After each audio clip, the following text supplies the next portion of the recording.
Assalomu alaykum hammaga. Bugun CSSdan 5-chi darsimizni ko'ramiz. Hop, kerakli papkani ochib olaman. VS Code.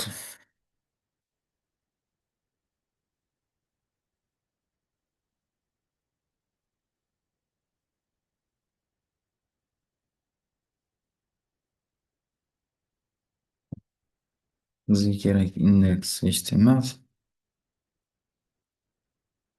va style CSS.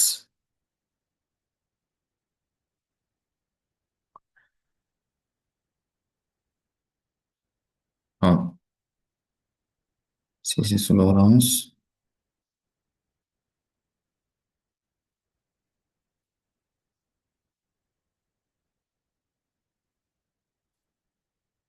Hop, bugun tekst bilan font, yozuv shriftlar bilan ishlaydigan taglarni, kodlarni, CSS kodlarini ko'rib chiqamiz.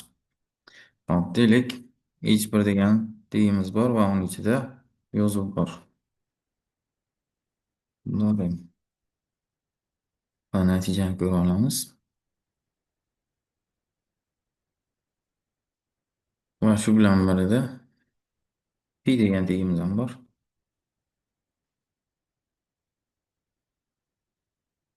Mana ikkalasi yonma-yon turibdi. Hop, endi bularni shriftini, turini, rangini, shunga o'xshash hamma narsasini o'zgartirishga harakat qilamiz. Hech bir. Birinchisi deylik font family. Font family. Font family bu yozuv shriftini turini bildiradi. Deylik sans serif.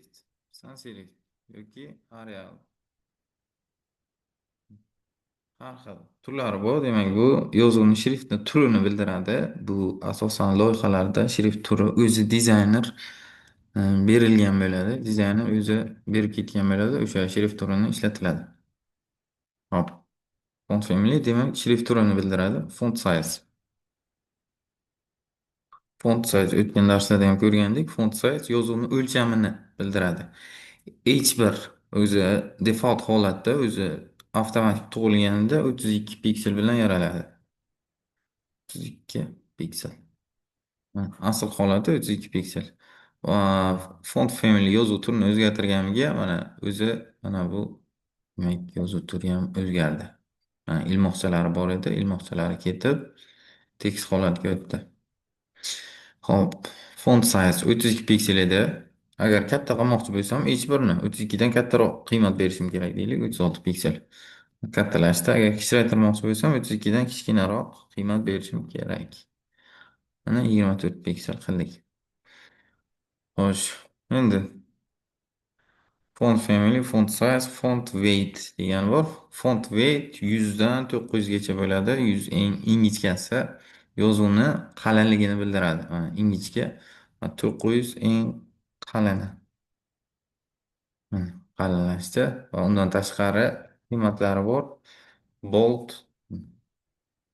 bold yoki bolder degan qiymat ham bor.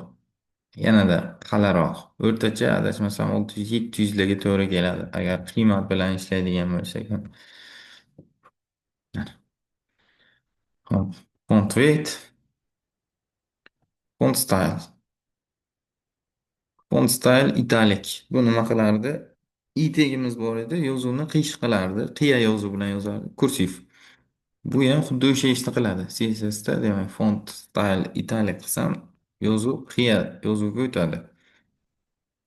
Hop, normal bu standart ko'rinishi va bu yoqda mana bu ham qiya qiladi, faqat kamroq qiya qiladi. Ozroq. Hop, italik. Xo'sh, font bilan bog'liq. Italian display. Asosiylari shular ekan. Xo'sh, undan keyin text align center. Yozuvni o'rtaga olib kelish. Yozuvni o'rtaga olib keldik. Text align left. Yozuv chapga. Evet. Yozuvni chapga olib keldik. Text align right desak, yozuvni o'ngga olib keldik. O'ng tarafga. Tekst degan justify degani bu ikkala tarafga bir xil tekstlar. Justify ikkala tomonga demak bir xil tekistlab qo'yadi ekan. Hop, text declaration underline. Bu HTML'dagi u tegi bor edi, yozuvni tagiga chiziq chizardi. Bu ham xuddi o'sha ishni qiladi. Mana yozuvni tagiga chiziq chizdi.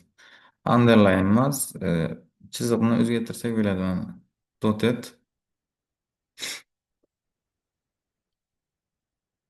chiziq chiqmadi.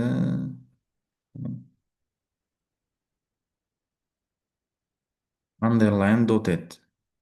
Chiziq va uning turi. Underline demak chiziq chiqaradi. Dotted esa uning turi ekan. Solid desam oddiy hozirgi chiziq. Demak hech qanaqa qiymat bermasak solid qiymatdan olib ketadi ekan. Solid, dotted, dubli ikkitalik chiziq, dashet, chiziqcha chiziqcha. Dotted nuqtacha nuqtacha bo'lsa, dashet chiziqcha chiziqcha chiqarar ekan. Xo'sh. Text declaration, text transform, xo'sh, lower case, upper case degan qiymatlar bor.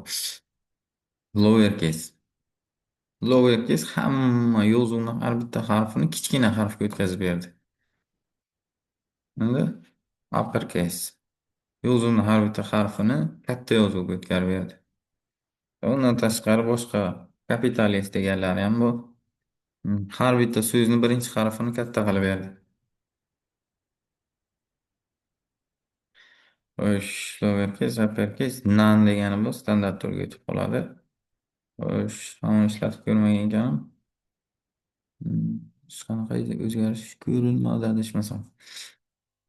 Demak, text transform none deyiladi ko'pincha. Agar chiziq chizilgan bo'lsa, chiziqni olib tashlash uchun none qilinadi. Xo'sh, text bilan text shadow degani bor. Demak, text shadow tekstlarni orqasiga fon berish uchun ishlatiladi. Deylik, 3 piksel, 3 piksel, 2 piksel va 3 piksel. Rangi black. Mana, ko'ramiz. Yaqinlashtirib ko'ramiz. Birinchisi X o'qi bo'yicha, ikkinchisi Y o'qi bo'yicha siljish soyaning uzunligi. Uchinchisi soyani qanchalik tarqalishi. Buni nol qilib qo'ysak, xiraligi deyiladimi, shaffofligi deyiladi. Agar bu bo'lmasa, tekis soya paydo bo'ladi. Nol o'chirib qo'ysam, nol qilib qo'ysam. Mana, faqat X o'qi bo'yicha chiqib qoldi.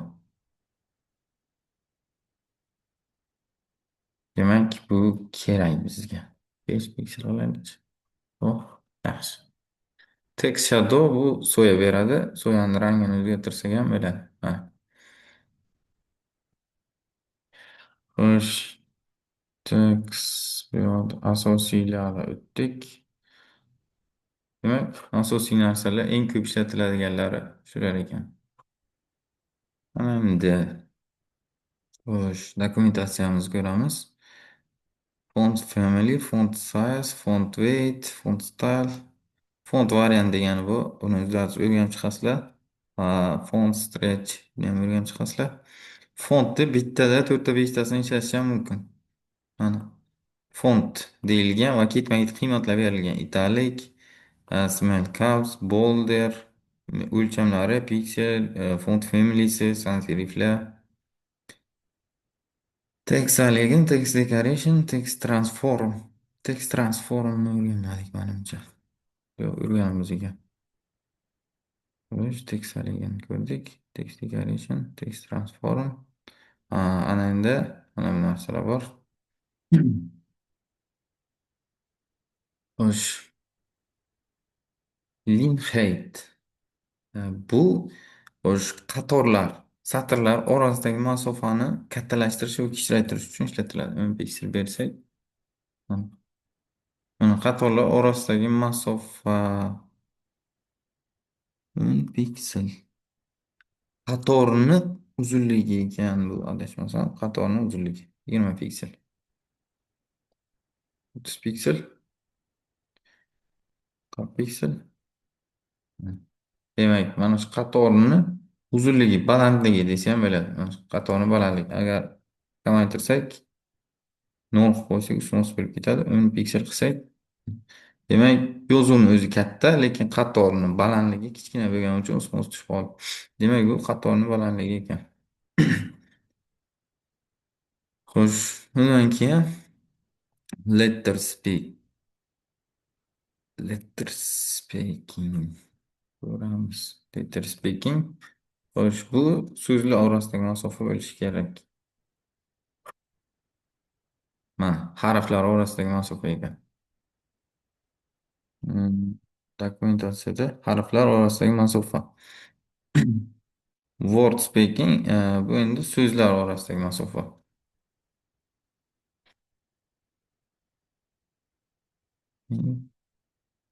Piksel. Mana. Har bitta so'z orasidagi masofa mana masofa. Mana shu masofa. Xo'sh, undan keyin misol berilgan. Hmm, hmm, hmm. Piga qo'yib ishlatib ko'ramiz buni.